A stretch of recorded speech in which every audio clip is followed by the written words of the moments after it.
Yes, we are ready. Now it's good. Yes. Okay. Now, Haribol, everyone on board. We're on chapter 4 of Bhagavad Gita, entitled Transcendental Knowledge. And it's an exciting chapter. We have completed, we finished at verse 24, if I'm not mistaken. Is that right? Tell me if I'm right or wrong. Yeah. Yes, we finished 24. We are starting on 25, right?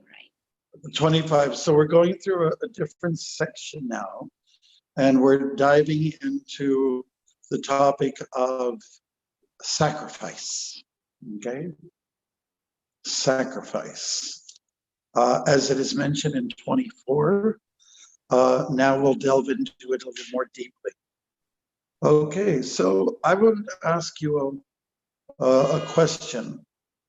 Apart from, let's say, chanting, which we do, it's foundational in our movement, and it is a form of sacrifice. What other types of sacrifice has Prabhupada offered to us to engage in? Can you give me some ideas? Offering bhoga before you eat, make a prasada. Yes, that is a sacrifice. You're absolutely right. Anything else? All of you have been involved in ISKCON activities. What other forms of sacrifice do you see happening in our temples or at our devotees' homes? Deity service.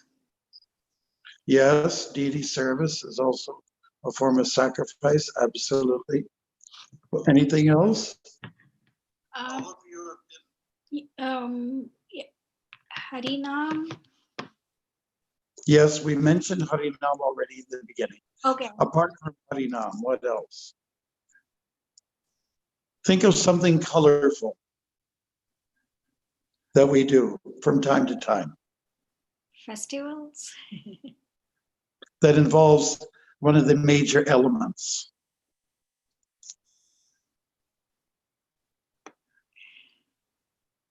What do we? Wow, we're really stuck here, are we? I know it's something simple, but it's not. Yeah, it's right there at the tip of your tongue, yeah. Okay, it's very, what I'm asking, something that's very Vedic, very ancient. You know, Brahmins have executed this over the yugas. Fire sacrifice? Yeah, fire sacrifices, right. Absolutely, that's another form of sacrifice. Whether it's through marriage or initiation or any form of the sanskars, the sacraments, we do sacrifices and people like it, right? Everything's colorful, the fruits and flowers and the veggies are out there and the seeds and the grains and everything. People throw all kinds of stuff into the fire, smoke comes up, everyone's chanting mantras, it's kind of fun. And there's another sacrifice, it's what brahmacharis do. What do brahmacharis do? What kind of sacrifice do they participate in? I mean, there's celibacy, that's one thing. But they also do one more thing, which we're going to touch on in verse 25.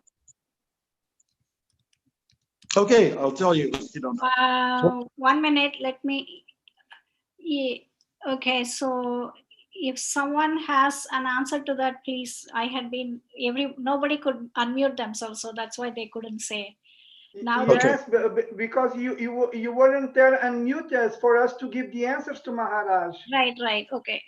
So we will whiplash you. 40 whiplashes to Vaishnavi. Maharaj, can you repeat your question, please? The last question. My question is, we are just thinking about the different kinds of sacrifices that are considered Vedic, that we do in this. Yes, Harinam. We already talked about. Yes, you said it already, Harinam. Then a fire sacrifice, and you want one more. Yeah, we're looking for another one. Vivaha Yagya, marriage ceremony? Yes, that's also involved. Yes, yes. I was asking particularly about what brahmacharis do. Or book distribution? No, but it's to do with books. Okay, I'll tell you what. They study. Brahmacharis Yes, study. yes, yes. They yes. study the Shastras. It's called Swadhyaya. So let's look at verse 25 from chapter 4 of Bhagavad Gita. Our topic is various forms of sacrifice, okay? So when we speak about Vedic culture, there's a lot of different forms of sacrifice, and we're going to cover some of them. Okay. So which one are we on now? What do we have? We are on 25. Do you want 25 or 24? You wanted 24 on the 24 we covered last week, okay. and it was a good one. Remember? Yeah. You know, we were talking about how to offer like bhoga, and you make it prashadam, or anything that you do with an object, it becomes Krishnaized, you know. Mhm. And everything becomes Brahman. Brahman, you are Brahman, Krishna is Brahman, and that which you're offering to Krishna is Brahman. Mhm. Like it's all spiritual, you know, because our intent is to offer, to give. The sacrifice means to give, you know. And so because your intent is divine and you're giving it to the divine, that is Krishna, the object that you're offering also becomes divine. What we sometimes say is prashada. Okay. Well, let's take, for instance, a simple incense stick. It goes out to the smell goes out to the darshan people, or the flame comes out to us, the diya, right? Or the water is sprinkled on us, or the flower. This is all Brahman. It's a prashadam. It's been offered to the Lord. So because he is the supreme Brahman. And I am Brahman because I am offering it with spiritual intent. And then the object I'm giving is also Brahman because of its purpose, what it's become blessed. Let's use that term, blessed. Okay? So really, that verse brings us to the point of this topic today. We're going to go over sacrifice, okay? So 25, let's look at that. Let's look at the different forms of sacrifice, starting with 25. Okay, so some yogis perfectly worship the demigods by offering different sacrifices to them. And some offer sacrifices in the fire of the supreme Brahman. Okay, so sacrifices to the demigods, sacrifices to the Brahman. These are, according to under the Vedic umbrella, are different kinds of Vedic sacrifices. Mind you, we are encouraged to offer everything to Krishna, but we cannot deny that there's different kinds of sacrifices offered to different personalities, okay? So let's go to number 26, and I'll ask Arjun to read that one. Hare Krishna, everybody. Some the unadulterated brahmacharis sacrifice the hearing process and the senses in the fire of mental control, and others, the regulated householders, sacrifice the objects of the senses in the fire of the senses. Good. So here in 26, there's mention of two categories of people. And so first of all, the brahmacharis, they give their ears. You know, they sacrifice their ears, when you think about it, to the guru or to the sadhus. They're hearing from them. And of course, we have books that we hear from Prabhupada. So that is sacrificing your time and your sense of the hearing process. You know, think about it like that. It is a sacrifice. People can do any old thing, But when you're a brahmachari living in an ashram, you give yourself to swadhyaya. That's what it's called. Swadhyaya means I am studying. And I am studying what? I'm studying the Shastra. And you have to spend a lot of time listening. Use your two ears. You have two ears and you have one mouth.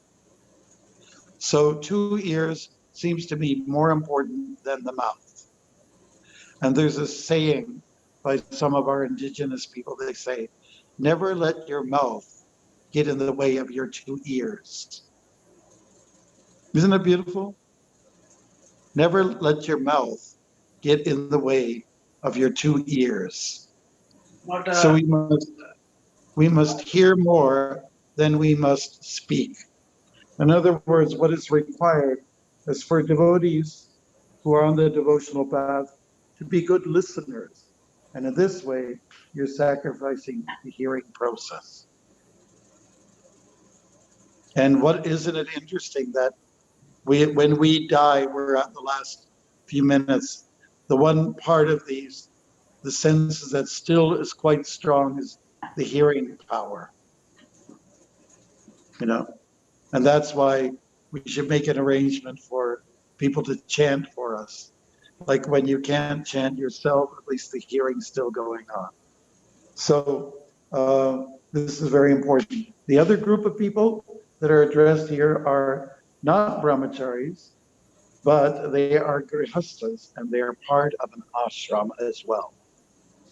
Their ashram, their focus is still Krishna, just like the brahmacharis, but they're in a different position.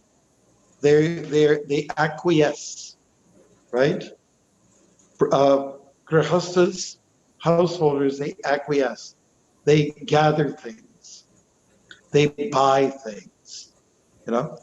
They buy objects for sustenance. And what they do as a sacrifice is they give some of their goods to people in need.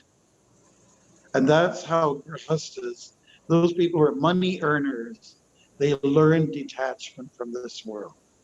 Even if you don't earn a lot, give some of your wealth to someone in need. You know? So this is important. And one devotee, he was a new grihasta. He asked Prabhupada, said, so Prabhupada, can you tell me, what is it that I should learn from being a grihasta? What does it mean to be a grihasta? And Prabhupada said, it means that at the end of the day, you go out to your front porch and you shout out to everybody, is there anyone who has not yet eaten? Is there anyone who is in need of something? And when that person comes forward or entities come forward, you're obliged to help them. Okay, so that was Prabhupada's answer. Time passed, I think it was maybe the next day, and this devotee, who was a new grihasta, he asked Prabhupada, he wanted to go a little deeper. He was trying to get Prabhupada to go deep, give me more juice. And he asked him again, Prabhupada, can you tell me a little bit more about what is the role of a grihasta / money earner / somebody who has things, owns stuff. Okay? Prabhupada, you know what his answer was? It was the same thing. He said, the purpose of a grihasta is to go out in the front door and just announce to everybody, is there anyone who is in need of something? Because I'm here to feed you something, etc. That was the spirit that Prabhupada expressed, the motive behind the grihasta. So if someone comes forward, you're obliged to give. Okay? If a rabbit comes forward out of the hole, you might give him some prasadam, right? And they maybe have an extra blanket, and someone really needs it, you give it. You see, that's the charitable nature of Vedic culture. And so when you have things which you cherish and you give up some of what is yours because you realize it's not yours after all, then, that is how you engage in sacrifice. And if a brahmachari comes to your door and he's collecting for the guru, then you give something for that guru who's doing something for the world. Okay? We'll talk a little bit about what the guru does for the world in a few minutes. Do we have any questions there at all? Okay, then we'll move on. Does everybody understand that what if you acquiesce, if you obtain things, it's not all yours. You have to give something to someone who doesn't have what you have. Okay, at least be prepared to give. And I'm not talking about Halloween trick or treat. It's got to be more meaningful. In our tradition, we have Bali Maharaj, who was the Grahasta, and he was a king. He had lots to give, and he gave it to Vamana. And we know Karna, everybody loves Karna. He's like a tragic hero. He was so much in the giving mood. And he was the king. He had land, he had people under him. And sometimes it happens that there are the homeless, there are people in need, and he was always there to give. He was there to give to the Brahmins too. So these are two strong heroes that we read about that were really into sacrifice. They really believed in it. Okay, so let's do 27 then. Rain, would you like to read that one? Yes, Maharaj.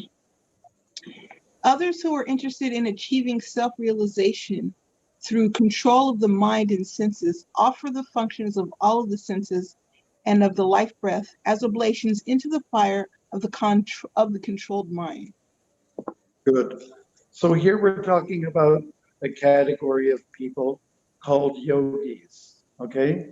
A yogi is as what is epitomized in images, someone who's sitting in wilderness and just not having any objects that he can call his own, and is just engaged in some of what we call yoga, for instance, different forms of pranayam and so on and so forth. And he's having to learn to focus and control his mind. So that is a great sacrifice, because the tendency in all of us is to cater to the titillation of the mind of the senses. And we are not for that. Yogis are a classification of people who are giving their time to sit in wilderness, learn fearlessness, and to exercise focus and control of the mind. So they are offering their senses fully in this practice of what we call jnana yoga, meditational yoga. Okay? Do any of you fit into these categories of people that we mentioned already? Okay, all of you do. All of you. Most of us are not practicing yoga, as was just mentioned. Most of us are not brahmachari studying strictly and performing menial service for the guru. But most of us are grihastas, and we have goods. And so we have houses, we have apartments, we have a car, we have a bicycle. We may even have a guitar. Arjuna, do you have a guitar?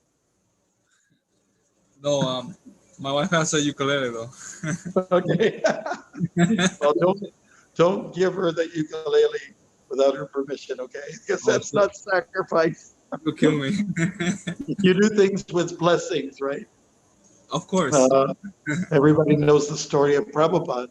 He was a grihasta, and somebody came around and was selling tea biscuits. And she went around and traded those tea biscuits for, the Bhagavatam. Prabhupada's Bhagavatam said for some tea biscuits.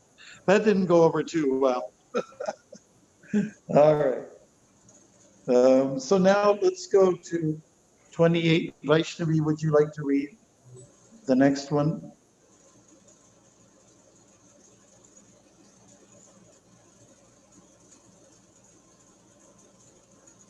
Having accepted strict vows, some become enlightened by sacrificing their possessions, and others by performing severe austerities, by practicing the yoga of eightfold mysticism, or by studying the Vedas to advance in transcendental knowledge.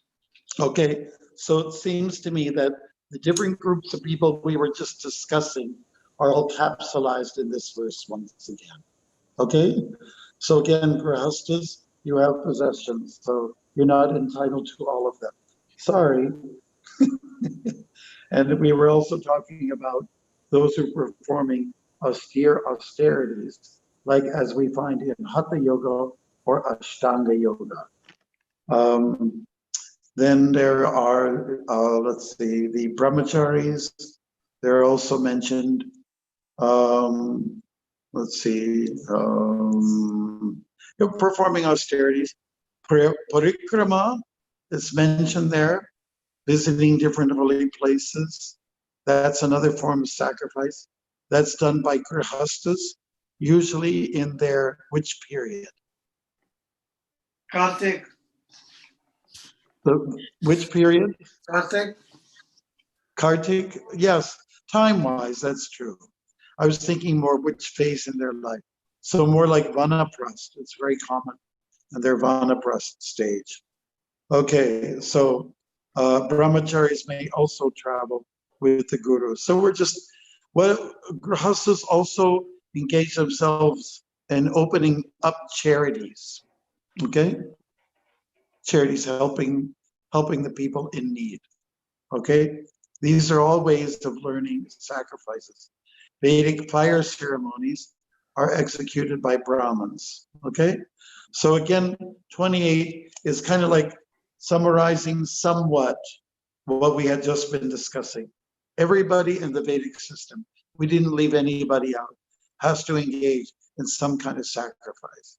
You're not obliged to do anything, but you have to factor that into your life.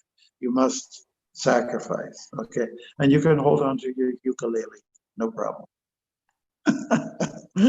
All right, so then let us go to 29.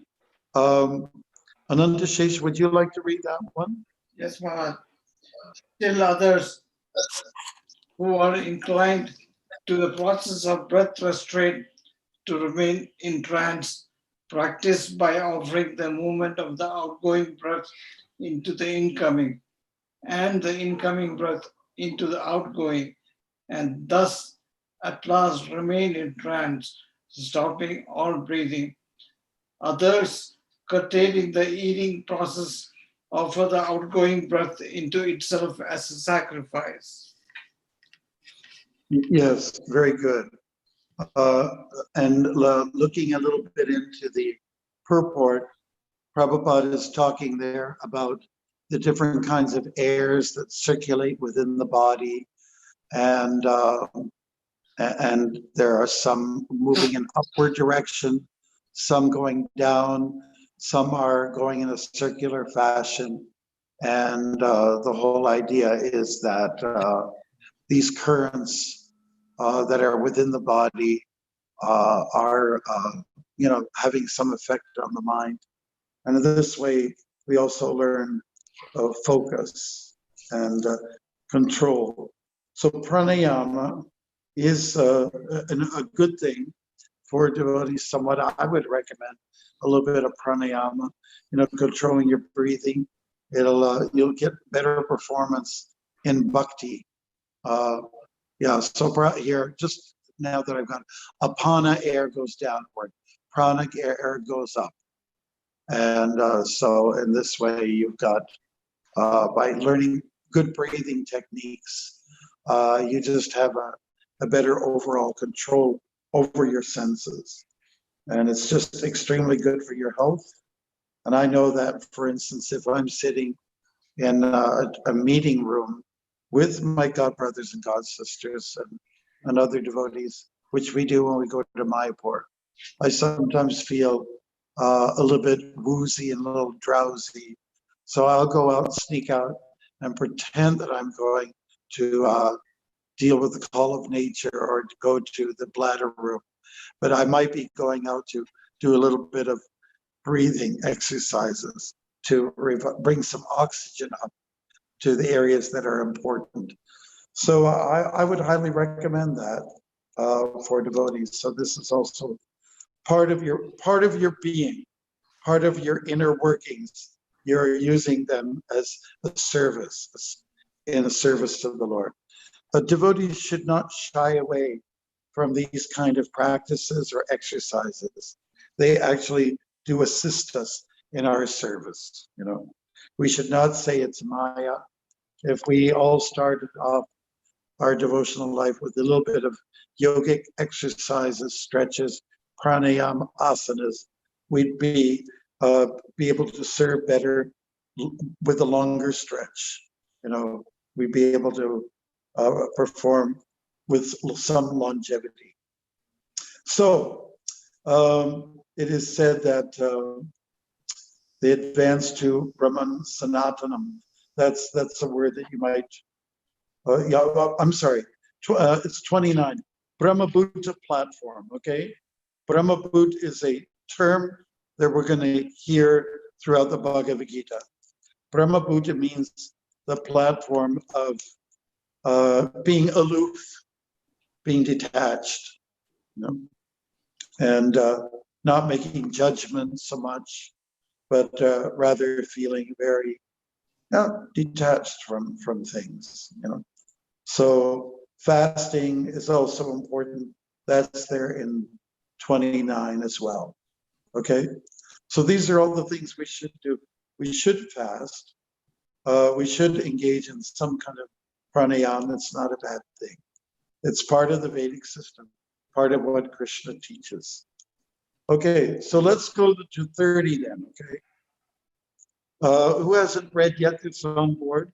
How about, is it Vijay Krishna? Yes, Maharaj. Go ahead, give us 30. Text 30. 30. Yeah, All these performers who know the meaning of sacrifice become cleansed of sinful reactions, and having tasted the nectar of the results of sacrifices, they advance toward the supreme eternal atmosphere. good, bravo. Yeah, so I would say, I would just ask a simple question. When you perform any of these sacrifices, there's an end result.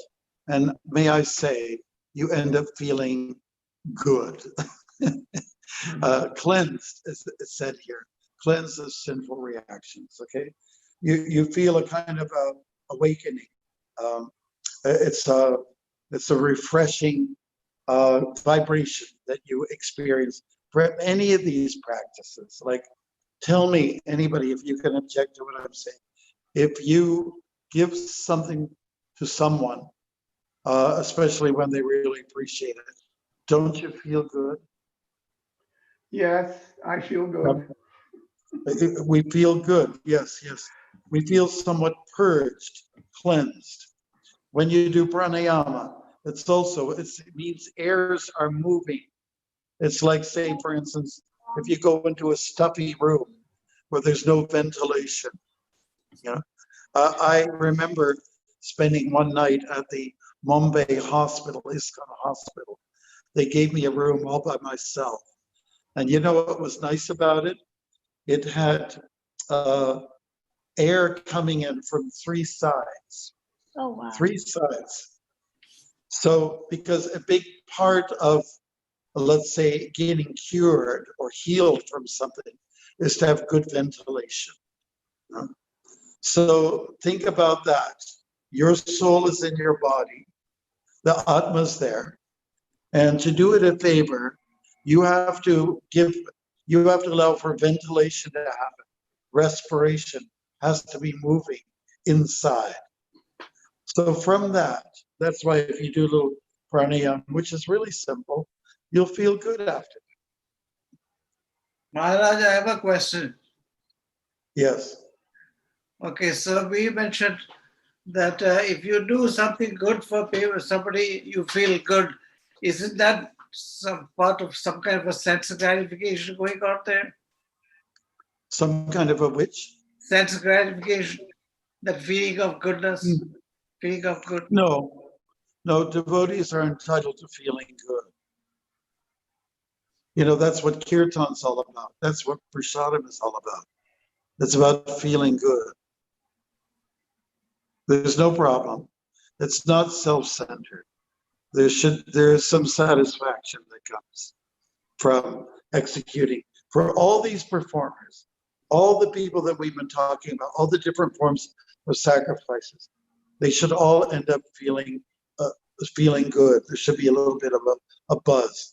That you feel purged. Okay, it's like a cleansing. Yeah, there's nothing wrong with it.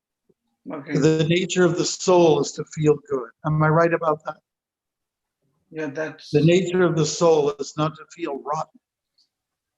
The only time that you're allowed to feel rotten is when you feel a little bit guilty because you didn't help someone when you had the chance. And overall, we should feel bad inside because other people are feeling bad. Paradukaduki. You know, we feel pain because others are in pain. But because we see people are in pain, this compels us to do something for them. Even a kind word or something like that. Definitely, it's very relieving. So I would say that it's not a selfish act, but the nature of the soul is to feel good. Ananda. And while we're in this body, why not? I mean, and when you feel good, you feel happy. You're cheerful. You smile. And it's a way of doing Sankirtan. When people know those are the Hare Krishnas, they're always such happy people. You know? What makes them tick? What puts them in that jolly mood? You know? And the answer is to execute all these forms of sacrifices. Make it a daily practice. Okay, we'll do, where are we at now? 30? yeah, 31 is the next one. Okay, yes. Yeah, Vijay Krishna just helped us with 30. So you get relieved from bad karma. Okay, and then so let's do 31. Who else do we have? Is it my turn? Yes, Maharaj. Okay, O best of the Kuru dynasty, without sacrifice, one can never live happily on this planet or in this life. What then of the next? Wow. Okay, let's see the importance, the relevance that Krishna gives to sacrifice. And so it is related to happiness. Right here, it's in the shloka. It's right before us, staring us like if anything was truthful, it's this one. Yeah. And whenever Krishna is using O best of the Kuru dynasty, what is the Sanskrit word for that? Best of the Kuru dynasty. Anybody got it there?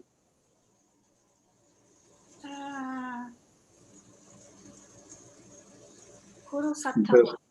Yeah, at the end. Kuru Sattama. Okay. So why does Krishna use this terminology? He's saying this because people in the Kuru dynasty always sacrificed. And so you are obliged to do that also. Okay, so from sacrifice comes joy, a kind of beatitude. You know, and this is what the soul aspires towards. Happiness is something that is to be experienced now, is to be experienced tomorrow. And we also, hope that we had enough happiness in our past, always, but at least in the present and in the future. That's what Krishna addresses. Out of the three phases of time, past, present, and future, whatever is behind us is that's what it is. But now, we want to be happy now at this moment. And we also want joy for the future. Okay? By the way, I hope you're all happy right now. It's a great way to begin Purushottam month, Maharaj. Yes. What's that? It's a great way to begin Purushottam month with this session. Oh, yeah. Absolutely. I was told that my camera's not on. I don't know why. Can you see me? No. No, Maharaj. No. Okay. Okay. Now you can. Yes. Thank you. All right. Okay. Well, that's a real sacrifice having to look at me. Okay. Opposite of So that. to put it simple, let's go to 31 again. It's really simple. No almost like a sutra. You might write this down. No Yeah. sacrifice, no happiness. Hmm. Boss. That's it. And if you can keep that and embrace it in your heart, I tell you, you got a formula for happiness. No sacrifice, no happiness. Simple as that. And I'll put a little tail to that. Now and in the future. Hmm. Please write it down. What's that? No sacrifice, no happiness. Now and in the future. Okay, so then we'll go to 32.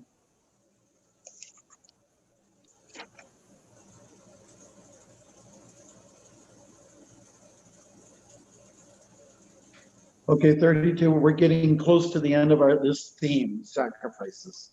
And then we're going to go to the another topic, which is sacrifice related. So 32, who's next? Prana, someone by name Prana is here. Prana, please.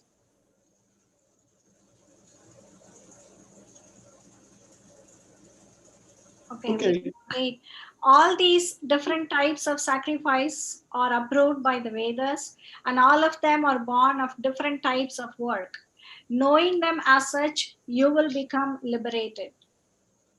Okay, so an important point here is that the Vedas back up all these types of sacrifices that we addressed. And so you can feel you're in good company. Yes.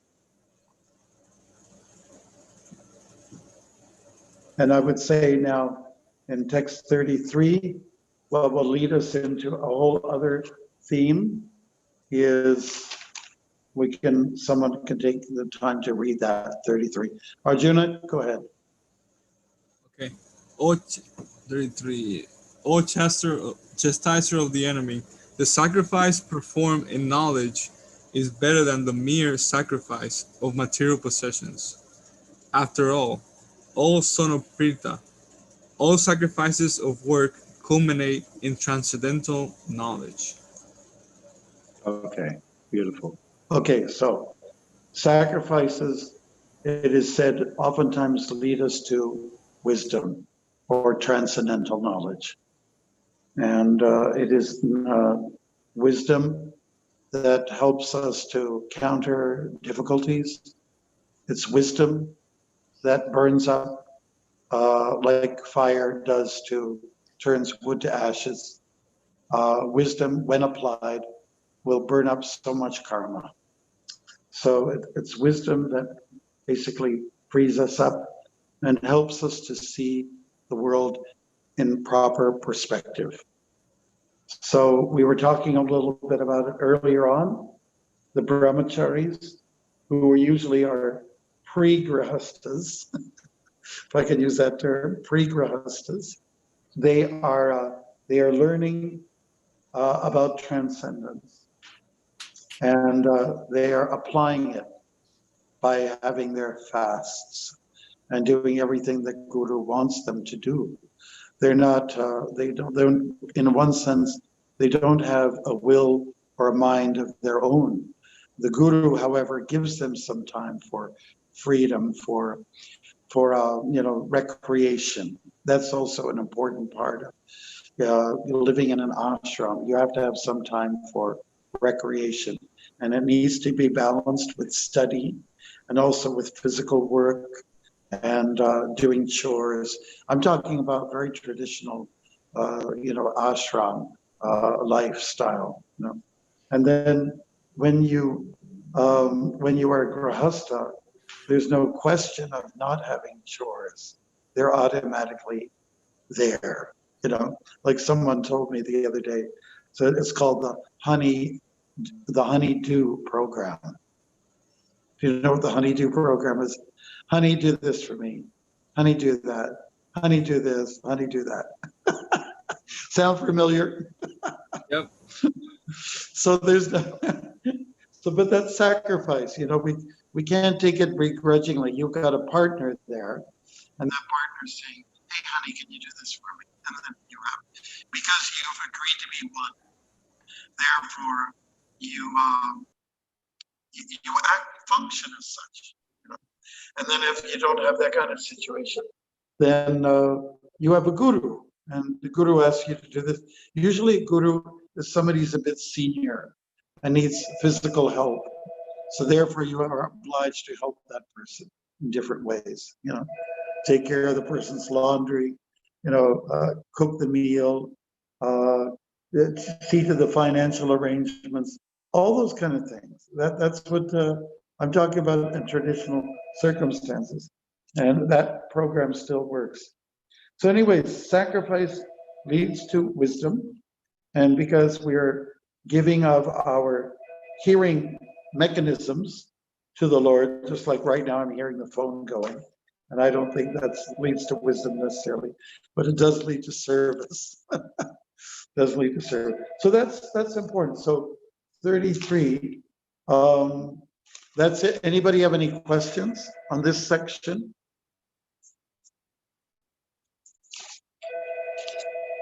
Because 34 will be like a whole new subject matter. Maharaj, Yes. I have a question, if I may. Yes. Maharaj, at least here in Portugal, the word sacrifice has a bad connotation. Like, Oh, yes. I don't know if are you in Canada? Yeah. Are you talking about sacrifice like as in the Aztecs and like giving up your body to the gods and that kind of thing? Well, yes, painful activity. Okay, I have a goal, but I have to make a sacrifice in order to get to the goal, and sometimes the sacrifice gives me pain. So that is Yes. a bad connotation here in Portugal. I know that the sacrifices related to Krishna consciousness are joyful, but we have this Portuguese connotation related to the word sacrifice. That means that if I want to go to my goal and I need to do a sacrifice to get to my goal, then this sacrifice will involve sooner or later some kind of pain. Well, you can change the word, okay? You can change the word to something like discipline. I don't know what it is in Portuguese, but you might have to use a softer language to satisfy the people. But the implication is the same, because our idea of sacrifice is not excruciatingly painful. Yeah. There's definitely, in giving, there's always something that's a little bit unsettling in the beginning, but in the end, it's very gratifying. Thank you, Maharaj. Isn't that, Maharaj, in the Western Can you world? just give me a second? Give me a second. Yeah. Hello. Hello. Hello.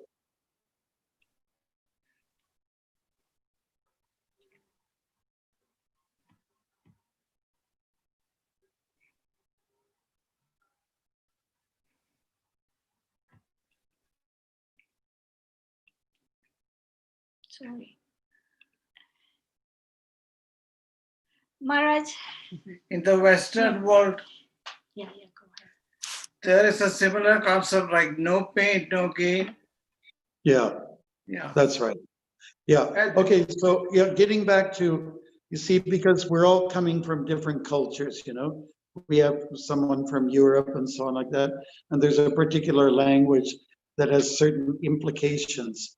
So maybe sacrifice, I don't know what word you use in Portuguese, but maybe it has very negative connotations. So like I have issues with, say like, if somebody says preach, I can't stand that word. Don't use it around me. Like preach. Preach means shut your mouth. I know everything. You know nothing.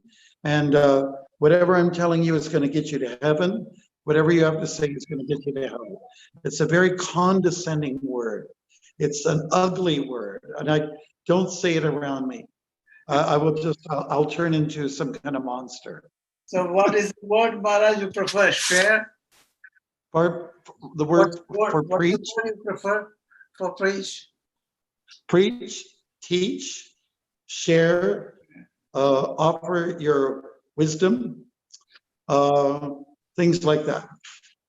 Yeah, softer words, but it implies the truth because preach has negative implications, super negative, at least in today's terminology, you know. Just like, you know, we hear the word, it's a very controversial thing. In the Bhagavatam, Prabhupada uses an old English word, rape, which in our language today, he's saying seduce, you know, like a person likes to be raped, not by today's standards, right? So now, so the publishers will have to maybe find a better word, you know. People like to be seduced, maybe. That is real. That's realistic, you know. So when it comes to a word like preach, for instance, so maybe you have to find a better word for sacrifice.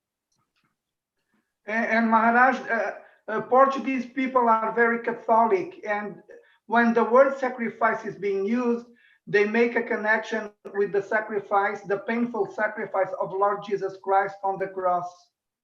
That's right. That's right. And so whatever he did was great. Whatever we do as a Catholic is small, right? But you can call it a small sacrifice then? Yes, of course. Paquito, or what do you say there? Pequenino. Pequenino sacrifice. Yes. We can't, what we do can never measure up to the standard of Christ. Or like in the case of Bhagavad Gita, Arjuna, his sacrifice was great, you know, in the sense that he had to defend his family and he had to fight against other members of the family.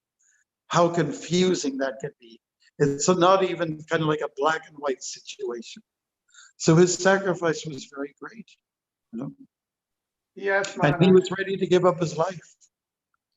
He was ready to just give it all, you know, for the sake of his family and for the sake of doing it on behalf of Dharma. Yes, Maharaj. So I think that in our delivery of Krishna consciousness, our presentations, we have to choose our words very carefully. And, you know, whatever works today, 10 years from now, that word might not work anymore. Yes. Like yes, now people use the word, oh, that's wicked. You know, a young person will say, oh, that's wicked. Well, wicked was something terrible, awful. You know. Yes. Or No, now if you say, hey man, that's bad. That means good. Good, bad means good. So the language changes in time. And because we're living in a fast-paced world, the language really changes very, you know, the turnover is amazing.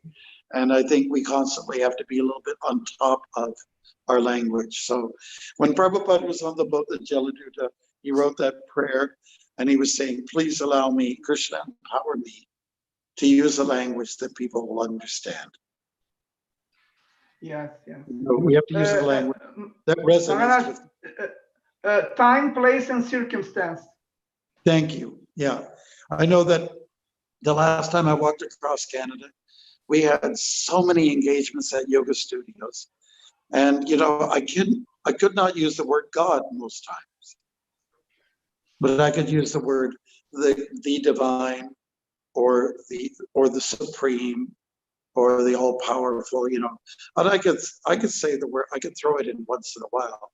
But the connotations that people have God is a wicked, powerful, when I say wicked, I mean a fearsome, fearful God, and a vindictive God, a nasty God, you know, a control freak kind of God. So that's the kind of image that has been created as of late. 50 years ago, it's different. God meant the sweetest thing, the nicest thing. You know?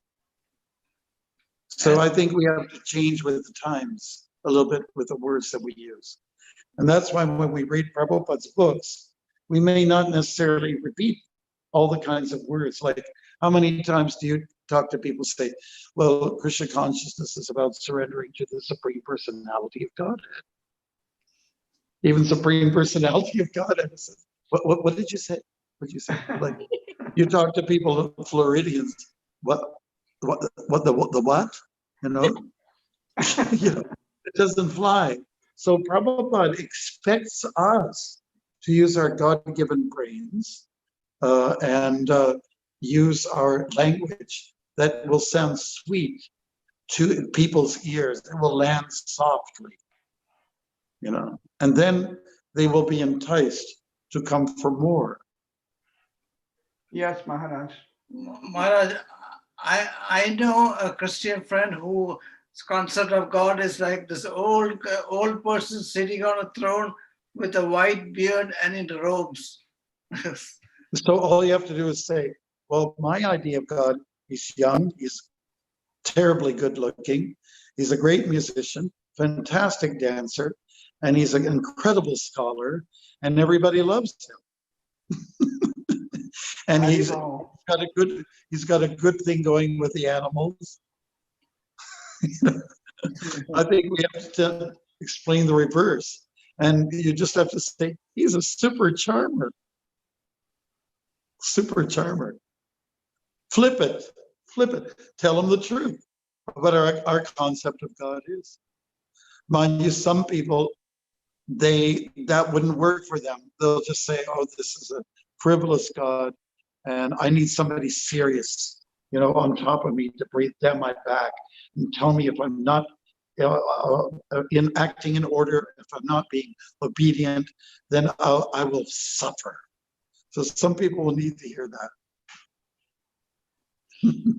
Maharaj, I think Sankalpa has a question. She has her hands up. Okay. It's not a question. Maharaj was saying that how, you know, the word preaching has different connotations in different countries. So in Germany, where I come from, so preaching, we were very careful to use this word because it immediately, especially by the anti-cult groups, was associated with brainwashing. And the person you preach to stops thinking, and something really bad is happening So to the what you're saying, person. Sankalpa, you're implying that preaching was not a good word. Is that right? Yeah, in Germany we were very careful to use that. Yeah, I think that even more sharing we were using. sharing, yeah. In Canada, preaching is not good. And I don't even think the evangelists, like in America, there's more of a strong evangelical culture than Canada. But, you know, I would not use the word preach even for evangelical people. I just think it's a bad word. It's like the F word. it's like an F word for us. And to me, If Wow. I hear it, I almost want, ah, Oh my God, really? yeah, it's bad. I would say maybe it would apply in some places in Africa and all that, but I can't imagine myself walking through Alabama and Louisiana and meeting nice Christian folks and saying, I'm preaching to you. I can't imagine. But I could use the word, I just want to share you my joy of God, my understanding of God. I can You don't understand. want to change them, like you don't want to get them away from their own faith. Yes, that's right. You know, give people sweetness, no, not bitterness. Yeah. Yeah. Right. Offer a sweet peach and not a hard one. Don't throw anybody a hard peach. Give them a soft one. Uh, We had somebody else who had one question. Was it Satya? I saw her name or his name. He had said something in the chat. I cannot read. It is a different language. Just a curious note that even in extreme mentality, some IB Croatian language, also very Catholic. The word for sacrifice is, I don't know, I cannot say Zratvonje. Satya, if you're here, why don't you read that yourself? Oh, I don't. Am I speaking? Can you hear me? Yes. We can, crystal clear. Go Yes. for it. Yeah, I didn't want to say anything. I was writing. So in Croatian, just a note that the base is shared with the word victim. So first part in our language for žrtvovanje, sacrifice, is victim. But then again, if you are dedicated, also there is a root is in that word victim. So maybe it's just their mentality simply like that. Or just So a I think note. that, thank you so much. I think the main point is be choosy about your words, use words that are going to work. Yeah. Word work. A word that will work. Does that make sense? In other words, be effective. Be effective. You can't come back home and say, I preached to all these people. And then if somebody, you boast about that. I preached to all these people, or I gave a class in Bhagavad Gita. And then if the question comes, yeah, were they listening? Says, well, no, not really. They shared colorful words with me, They threw the F word at me. That means you weren't effective. Right? It means you were not effective. You did not capture their attention. You did not touch their heart. So we must use words that will touch the hearts of the conditioned souls. To the point where they want to see you again. Please come back. We had such a good time talking with you. I'd like to do more of this.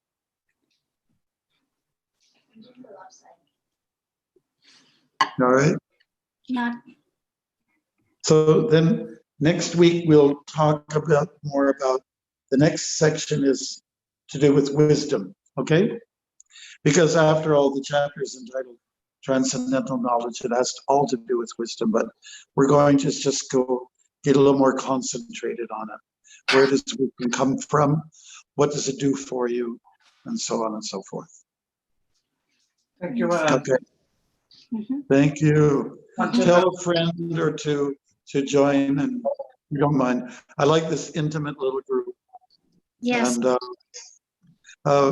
so Vijay Krishna, can you get somebody from Spain to join us?